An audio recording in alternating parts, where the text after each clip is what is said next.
পরাধীন ভারতবর্ষকে স্বাধীন করতে গিয়ে শত শত বিপ্লবীর আত্মবলিদান ও রক্তের বিনিময়ে 1947 সালের 15ই আগস্ট ভারতবর্ষ স্বাধীন হয়েছিল।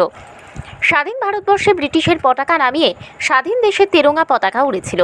তাই প্রত্যেক বছর 15ই আগস্ট দিনটিকে মহা সমারোহে ভারতবর্ষের স্বাধীনতা দিবস হিসেবে পালন করা হয়। কিন্তু এই দিনটি পালন করতে গিয়ে এবং অতি দেশভক্তি দেখাতে গিয়ে একাংশ সরকারি কর্মচারীরা নিয়মনীতি ভুলে গেছেন। এরকমই এক চিত্র এবার ধরা পড়ল তেলিয়ামুড়া মহকুমার তেলিয়ামুড়া মহকুমা হাসপাতালে। ঘড়ির কাঁটায় যখন 5টা বেজে প্রায় 20 মিনিট কিংবা 25 মিনিট, তখনও দেখা গেল মহকুমা হাসপাতালের সামনে ঠায় মাথা উঁচু করে দাঁড়িয়ে আছে ভারতের তেরঙ্গা পতাকা। এরপর প্রায় ঘড়ির কাঁটায় যখন 6টা, তখন আচমকাই নিদ্রাভঙ্গ হলো তেলিয়ামুড়া মহকুমা হাসপাতাল কর্তৃপক্ষের। আচমকাই তড়িঘড়ি হাসপাতালের এক চতুর্থ শ্রেণীর কর্মীকে দেখা গেল জাতীয় পতাকা নিচে নামাতে। যদিও এই ঘটনাকে কেন্দ্র করে সাধারণ মানুষদের মধ্যে ব্যাপক প্রশ্ন তৈরি হয়েছে। অনেকে আবার বলাবলি করছে, আজকের দিনে যদি নেতাজি কিংবা গান্ধীজিরা বেঁচে থাকতেন তবে হয়তোবা তারাও আফসোস করতেন এই স্বাধীন দেশের আজব হাসপাতাল কর্তৃপক্ষের ভূমিকা নিয়ে।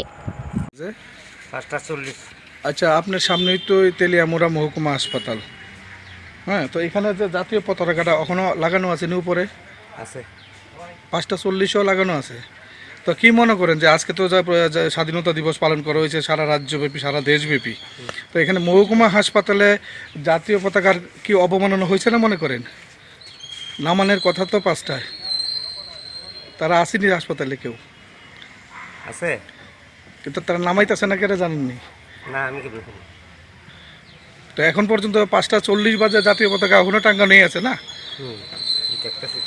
নিজস্ব প্রতিনিধির রিপোর্ট, ত্রিপুরা পাইওনিয়ার।